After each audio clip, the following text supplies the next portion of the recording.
ನೀವೆಲ್ಲ ಸಾಕ್ಷಿ ಇದ್ದೀರಿ. ಚುನಾವಣೆ ಪ್ರಾರಂಭ ಆಗೋದಕ್ಕಿಂತ ಮುಂಚೆನೇ ಅವರು ಇಲ್ಲಿ ಗೊಂದಲ ಸೃಷ್ಟಿ ಮಾಡಿದ್ದಾರೆ. ಇದಕ್ಕಿಂತ ದೊಡ್ಡ ಸಾಕ್ಷಿ ಬೇಕಾಗಿಲ್ಲ.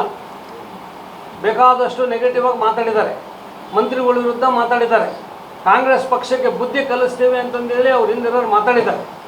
ಅದಕ್ಕೆಲ್ಲ ಬೇಕಾದಷ್ಟು ಸಾಕ್ಷಿ ಇದೆ, ದಾಖಲೆ ಇದೆ, ನಿಮಗೆ ಗೊತ್ತಿದೆ, ಬಹಿರಂಗ ಸತ್ಯ ಇದೆ. ಅದು ಇಲ್ಲಿ ದಾವಣಗೆರೆಯಲ್ಲಿ ನಾವು ಚುನಾವಣೆ ಮಾಡಿದ್ದೀವಿ. ರೈನ್ ಸಾಹೇಬ್ ಇದ್ದಾರೆ, ಜಾಕೀರ್ ಇದ್ದಾರೆ, ಆ ಭಾಗದಲ್ಲಿ ನಾವು ಚುನಾವಣೆ ಮಾಡಿದ್ದೀವಿ. ಅಲ್ಲಿ ಅವರು ನಿಜವಾಗಲೂ ಅಲ್ಲಿ ಅವರು ಗೊಂದಲ ಸೃಷ್ಟಿ ಮಾಡಿದ್ದಾರೆ ಮತದಾರರಲ್ಲಿ. ಅಲ್ಲಿ ಅವ್ರ ಕ್ಷೇತ್ರದ 100 ಜನ, ಚಾಮರಾಜಪೇಟೆ ಬೆಂಗಳೂರು ಕ್ಷೇತ್ರದ 100 ಜನ ಕಾರ್ಯಕರ್ತರು ಬಂದು ಇಲ್ಲಿ SDP ಪರ ಕೆಲಸ ಮಾಡಿದ್ದಾರೆ. ಅದಕ್ಕಿಂತ ಹೆಚ್ಚಾಗಿ ಅಲ್ಲಿ ಒಬ್ಬ ಕಾರ್ಪೊರೇಟರ್, ಮಾಜಿ ಕಾರ್ಪೊರೇಟರ್ ಬಂದು ಇಲ್ಲಿ ಬಂದು ನಮ್ಮ ಪಕ್ಷದ ವಿರುದ್ಧ ಸ್ಟೇಟ್ಮೆಂಟ್ ಕೊಟ್ಟು, ನಮ್ಮ ಮಂತ್ರಿಗಳ ವಿರುದ್ಧ ಸ್ಟೇಟ್ಮೆಂಟ್ ಕೊಟ್ಟು ಪ್ರಚಾರ ಮಾಡೋಗಿದ್ದಾರೆ. ಇವತ್ತು SDPI ಎಲ್ಲಾದ್ರೂ ಈ ರಾಜ್ಯದಲ್ಲಿ, ಈ ದೇಶದಲ್ಲಿ ಬೇಕಾದಷ್ಟು ಹತ್ರ ಹೋಗಿದ್ದಾರೆ. ಅವರು ಹೋಗೋದು ಮುಸ್ಲಿಮರ ಅಭ್ಯುದಯಕ್ಕೆ, ಮುಸ್ಲಿಮರ ಅಭಿವೃದ್ಧಿಗಲ್ಲ. ಮುಸ್ಲಿಂ ನಾಯಕತ್ವವನ್ನು ಕೊಲೆ ಮಾಡಿ BJPನ ಗೆಲ್ಲಿಸೋದು 1 ಪಾಯಿಂಟ್ ಪ್ರೋಗ್ರಾಮ್ ಅವ್ರದ್ದು. ಇವರು ಎಲ್ಲೆಲ್ಲಿ ಹೋಗಿದ್ದಾರೆ ಅಲ್ಲೆಲ್ಲ 400 ಜನ, 450 ಜನ MLAಗಳು ಈ ದೇಶದಲ್ಲಿ ಗೆಲ್ತಿದ್ರು. ಇವ್ರು ಯಾವಾಗ ಮುಸ್ಲಿಂ ಮುಸ್ಲಿಂ ಮುಸ್ಲಿಂ ಅಂತಂದೇಳಿ ಇವರೆಲ್ಲ ಇಶ್ಯೂ ಮಾಡ್ಕೊಂತ ಹೊಂಡ್ರು. ಈ ಮುಸ್ಲಿಂ ಕಮ್ಯುನಲ್ ಪಾರ್ಟಿಗಳು ನಮ್ಮ ಮುಸ್ಲಿಂ ಸೀಟ್ 250 ಆಗಿದೆ ಇವತ್ತು. ಏನೋ ಬರೀ ಮುಸ್ಲಿಮ್ಸ್ ಗೆಲ್ಲತಕ್ಕಂಥ ಸೀಟ್ಗಳು 100-150 ಇರ್ಬೋದು ಈ ದೇಶದಲ್ಲಿ. ಬೇರೆ ಸೀಟ್ಗಳಲ್ಲಿ ನಮ್ಗೆ ಎಲ್ಲ ಸಮಾಜದವರು, ಎಲ್ಲ ಬಡವರು, ಎಲ್ಲ ಜಾತಿ ಓಟ್ಗಳು ಎಲ್ಲರೂ ಹಾಕಿದರೆ ಮಾತ್ರ ನಾವು ಹೆಚ್ಚಿಗೆ ಸೀಟ್ ಗೆಲ್ಲಕ್ಕೆ ಸಾಧ್ಯ. ಇವರಿಗೆ ಗೆಲ್ಲಕ್ಕೋಸ್ಕರ ಚುನಾವಣೆ ಮಾಡ್ತಾರೋ, ಇನ್ನೊಬ್ರಿಗೆ ಸೋಲ್ಸೋಕ್ಕೋಸ್ಕರ ಚುನಾವಣೆ ಮಾಡ್ತಾರೆ. SDPI ಅಲ್ಲ, ಎಲ್ಲ ಮುಸ್ಲಿಂ ಕಮ್ಯುನಲ್ ಪಾರ್ಟಿಗಳು, ಮುಸ್ಲಿಂ ಕಮ್ಯುನಲ್ ಮೆಂಟಾಲಿಟಿ ಪಾರ್ಟಿಗಳು, ಮುಸ್ಲಿಂ ಜಾತಿವಾದಿ ಪಾರ್ಟಿಗಳು ಏನಿದಾವೆ, ಇವರು ಮುಸ್ಲಿಮ್ಸಿಗೆ ಗೆಲ್ಸಕ್ಕೆ ಕೆಲಸ ಮಾಡ್ತಾರೋ, BJP ಗೆಲ್ಸಕ್ಕೆ ಕೆಲಸ ಮಾಡ್ತಾರೋ. ಇವ್ರು ಇಷ್ಟು ಓಟ್ ತಗೊಂಡು ಏನು ಸಾಧನೆ ಮಾಡಿದ್ರು? ಅಯ್ಯ, ಮತ್ತು ಮುಸ್ಲಿಂ ಓಟ್ ಕಾಂಗ್ರೆಸ್ಸಿಗೆ ಹಾಕೋ ಡಿವೈಡ್ ಆದರೆ BJP ಗೆಲ್ತೈತಿ.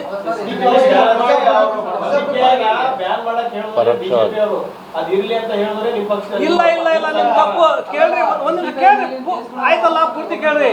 ಈ ದೇಶದಲ್ಲಿ ಒಳ್ಳೊಳ್ಳೆ ಮುಸ್ಲಿಂ ನಾಯಕರುಗಳಿಗೆ, ಮುಸ್ಲಿಂ ಲೀಡರ್ಗಳಿಗೆ, ಮುಸ್ಲಿಂ ಶ್ರೀಮಂತರಿಗೆ ರೈಡ್ ಆಗಿದ್ದಾವೆ. ಅಸದುದ್ದೀನ್ ಓವೈಸಿ ಮನೆ ರೈಡ್ ಆಗೈತ, 1000 ಕೋಟಿ ಸೌಕಾರ.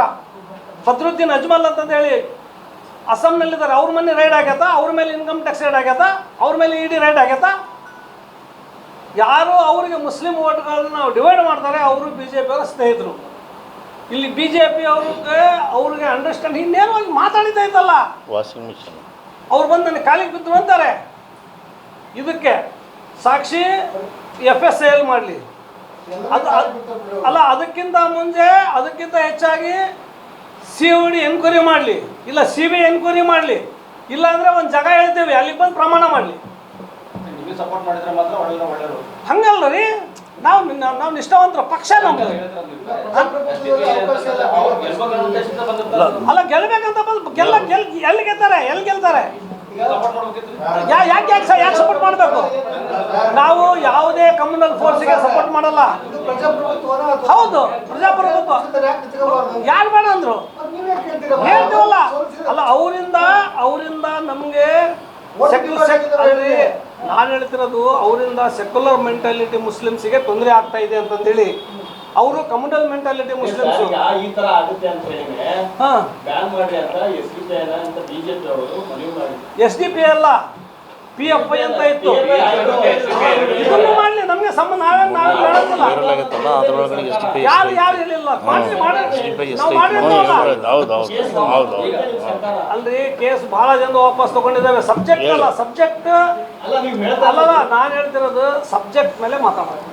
ಇಲ್ಲಿದ್ದ ಗೊಂದಲ ಸೃಷ್ಟಿ ಮಾಡ್ಕೊಂಡು ಭಾಳ ನಾವು ಈ ಎಲೆಕ್ಷನ್ನಲ್ಲಿ ಯಾಕೆ ಅವ್ರಿಗೆ ಸಪೋರ್ಟ್ ಮಾಡಿದರು, ಅವ್ರು ಯಾಕೆ BJPಗೆ ಸಪೋರ್ಟ್ ಮಾಡಿದ್ರು, BJP ಹತ್ರ ಯಾಕೆ ಮಾಡಿದರು, ಅದಕ್ಕೋಸ್ಕರ ಹೇಳ್ತೀವಿ. ಅವರು BJP ಒಂದೇ. ಅವರು BJP ಹತ್ರ ರೊಕ್ಕ ತೊಗೊಂಡು ಕಾಂಗ್ರೆಸ್ ಓಟ್ಗಳನ್ನ ಹೊಡೆದು BJP ಗೆಲ್ಸೋಕ್ಕೆ ಕೆಲಸ ಮಾಡಿದ್ದಾರೆ ಅಂತ ನಾವು ಹೇಳ್ತೀವಿ. ಅವರು ಅಲ್ಲ ಅಂದರೆ ಒಂದು ಜಾಗ ಹೇಳ್ತೀವಿ, ರೊಕ್ಕ ನಾವು ಕೊಡ್ತೀವಿ, ಬಂದು ಪ್ರಮಾಣ ಮಾಡ್ತೀವಿ. ಮೊನ್ನೆ ನಡೆದಂಥ ವೈರಲ್ ಆಗಿರ್ತಕ್ಕಂಥ ವಿಡಿಯೋದಲ್ಲಿ ಅದನ್ನು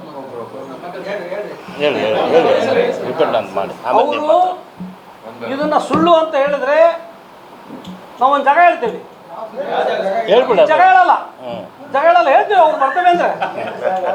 ಹಂಗೆ ಹೇಳಲ್ಲ ಸರ್, ಅವ್ರು ಬರ್ತೇವೆ ಅಂದರೆ ನೀವು ಹೆಂಗೆ, ನಿಮ್ಗೆ ಹೆಂಗೆ ಧರ್ಮಸ್ಥಳ ಪವಿತ್ರನ, ನಮಗೇನೋ ಇದ್ದಾವೆ, ನಾವು ಖರ್ಚು ನಾವು ಕೊಡ್ತೀವಿ. ಹಾಂ, ಅದು ಎಲ್ಲರಾಗಲಿ ಅವರು ಪ್ರಮಾಣ ಮಾಡೋಕ್ಕೆ ಬರ್ತೇವೆ ಅಂದರೆ ಖರ್ಚಿಗೆ ನಾವು ಕೊಡ್ತೀವಿ, ಖರ್ಚು ರೊಕ್ಕ ನಾವು ಕೊಡ್ತೀವಿ, ನಾವು 50 ಜನ ಬರ್ತೀವಿ, ನಾವು ಅವ್ರದ್ದು ಲಿಸ್ಟ್ ಕೊಡ್ತೀವಿ ಯಾರ್ಯಾರು ಮೋಸ ಮಾಡಿದಾರೆ ಅಂತೇಳಿ. ಅವರೆಲ್ಲ ಬಂದು ಅಲ್ಲಿ ಪ್ರಮಾಣ ಮಾಡಲಿ, ನಾವು ಅವ್ರು ಮಾಡಿಲ್ಲ ಅಂತಂದೇಳಿ ನಾವು ಮಾಡಿರಂತ ಪ್ರಮಾಣ ಮಾಡಿ ಕರೀರಿ, ಬರ್ತಾರೆ.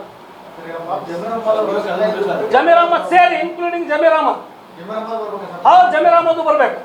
ಸಂಪುಟ ಪುನರ್ರಚನೆ ಟೈಮ್ನಾಗ ಯಾಕೆ ಸರ್ ಇದು ಮೊದಲೇ ಮಾಡ್ಬೋದಾಗಿತ್ತಲ್ಲ ಇದನ್ನ? ನಮ್ಗೆ ಹೆಂಗೆ ಗೊತ್ತ್ರಿ, ನಾವು ಅಲ್ರಿ, ನಮಗೆ ಸಿಕ್ಕಿದ್ರೆ ನಾವು ಅವಾಗೇ ಮಾಡಿಬಿಡ್ತಿದ್ವಿ. ಇದು ಹೆಂಗಾಗಿರ್ಬೋದು ನಿಮ್ಗೆ? ಆದರೆ ಪ್ರಪಂಚದ ಕೆಲವು ಉದಾಹರಣೆ ಹೇಳ್ತೀನಿ. ಅವ್ನು ಹೇಳ್ತಾನೆ ನನ್ನ ಮಗನ ಫೋನು ಅಂತಂದಿದ್ದೆ, ಹೌದಾ?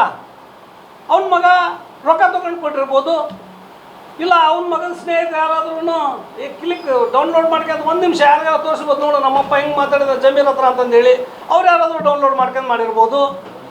ಅದು ನಾವಂತೂ ಮಾಡೋಕ್ಕೆ ಸಾಧ್ಯ ಇಲ್ಲಲ್ಲ, ನಮಗೆ ನಾವು ಅವಾಗೇ ಮಾಡ್ತೀವಿ. ನೀವೇ ಬಂದು ಮಾಡಿ ಬಿಟ್ಟಿರ್ಬೋದು ಅಂತ ಅವ್ರು ಹೇಳ್ತಾ ಇದ್ದಾರೆ. ನಮಗೂ ಎನ್ಕ್ವೈರಿ ಮಾಡಲಿ, ನಮ್ಮ ಫೋನ್ ತಗೊಳ್ಳಿ, ನಮಗೂ ಕರ್ಕೊಂಡು ಹೋಗೋಕ್ಕಾಗಲಿ. ಕಾನೂನಿನ ದೃಷ್ಟಿ ಒಳಗೆ ಅವ್ರವು ಫೋನ್ ತಗೊಂಡು ಸೀಜ್ ಮಾಡಲಿ, ನಮ್ಮವು ಫೋನ್ ತಗೊಂಡು ಸೀಜ್ ಮಾಡಲಿ, ಅಲಿಗೇಷನ್ ಮಾಡಿದಾರವು ಮಾಡಲಿ, ಅವ್ರಿಗೆ ಅವ್ರು ಯಾರ್ಯಾರು ಕೊಡಲಿ, ಇಂಥವ್ರು ಮಾಡಿದಾರೆ ಅಂತೇಳಿ ಹೇಳ್ದಲ್ಲ. ಅದೇ ತನಿಖೆ ಮಾಡ್ರಿ ಅಂತ ಹೇಳ್ದಲ್ಲ ಸರ್, COD ಎನ್ಕ್ವೈರಿ ಮಾಡಲಿ, ಇಲ್ಲಾಂದ್ರೆ CBI ಕೊಡ್ತಾರೆ, ಅದಕ್ಕೂ ಕೊಡ್ರಿ.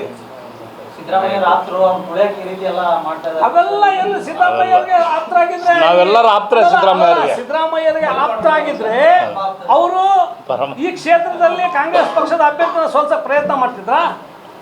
ಇಲ್ಲಿ ಅಕಸ್ಮಾತ್ ಸೋತಿದ್ರೆ ಸಿದ್ದರಾಮಯ್ಯರಿಗೆ ಗೌರವ ಬರ್ತಿತ್ತಾ? ಯಾರು ಬೇಡ ಅಂತಾರ್ರಿ? ನೀವು ಮಾಡಿ ಅಲ್ಲಿ ಹೇಳ್ಬೇಕಲ್ಲ, ಅದನ್ನ ನಾವು ಮಾಡಿದ್ವಿ ಅಂತ ಹೇಳ್ಬೇಕಲ್ಲ. ಸಿದ್ದರಾಮಯ್ಯರಿಗೆ ಮನವಿ ಮಾಡಿದ್ದೀವಿ, ಎಲ್ಲರಿಗೆ ಮನವಿ ಮಾಡಿದ್ದೀವಿ, ಇಂಥವ್ರಿಗೆ ಪಕ್ಷದಲ್ಲಿ ಇಟ್ಕೋಬೇಡ್ರಿ, ಇವರೆಲ್ಲ ಗೆದ್ದಲು ತಿನ್ನಂಗೆ ತಿಂದು ಬಿಡ್ತಾರೆ, ಪಕ್ಷ ಹಾಳು ಮಾಡ್ತಾರೆ, ಪಕ್ಷ ಸರ್ವನಾಶ ಮಾಡ್ತಾರೆ, ಇಂಥವ್ರಿಗೆ ಪಕ್ಷಕ್ಕೆ ಯಾವುದೇ ಕಾರಣಕ್ಕೂ ಇಂಥವ್ರಿಗೆ ಪಕ್ಷದಲ್ಲಿ ಇಟ್ಕೋಬೇಡ್ರಿ, ತೆಗೀರಿ. ಹೊಸ ನಾಯಕರು ಬೇಕಾದಷ್ಟು ಜನ ಇದ್ದಾರೆ. ಸಮಾಜಕ್ಕೆ ಯಾರು ಕೊಟ್ಟಿದ್ದಾರೆ? ಏನು ಉತ್ತರ ಆಗಿದ್ದೀವಿ ಮುಸಲ್ಮಾನರು? ಏನು ಉತ್ತರ ಆಗಿದ್ದೀವಿ? ಯಾರೋ ನಾವೇನು ದುಡ್ಡು ತಪ್ಪೆತ್ತಾ? ಯಾರಿಗಾದ್ರೂ ಫ್ಯಾಕ್ಟ್ರಿ ಅಲ್ರಿ, ಏನಾದರೂ 100 ಫ್ಯಾಕ್ಟ್ರಿ ಮಾಡಿ ಕೆಲಸ ಕೊಟ್ಟಿದಾರ? ಅಲ್ಲ, ಏನಾದ್ರು ಸಿದ್ದರಾಮಯ್ಯ ಸರ್ಕಾರದಿಂದ ಕೊಟ್ಟಿದ್ದಾರೆ, ಪೆನ್ಷನ್ ಕೊಟ್ಟಿದ್ದಾರೆ ಸರ್. ನಾವು ನಮ್ಮ ನಾಯಕರಿಗೆ ಏನು ಕೇಳಬೇಕು ಅಷ್ಟು ಕೇಳ್ತೀವಿ. ಅಲ್ಲಲ್ಲ, ಅವ್ರು ಸಮಾಜ ಉದ್ಧಾರ ಮಾಡಿದ್ದೇವೆ ಅಂತ ಹೇಳ್ತಾರಲ್ಲ, ಅದಕ್ಕೆ ಕೇಳೋದು. ಸಮಾಜ ಉದ್ಧಾರ ಮಾಡಿದ್ರೆ ಏನು ಮಾಡಿದ್ದಾರೆ ತೋರಿಸಿ. ನಿಮ್ಮನೆ ಪಕ್ಷದವರು ವೋಟ್ ಬ್ಯಾಂಕ್ ಮಾಡ್ಕೊಂಡ ಸಮಾಜ ಇಲ್ಲ ರೀ, ಯಾರು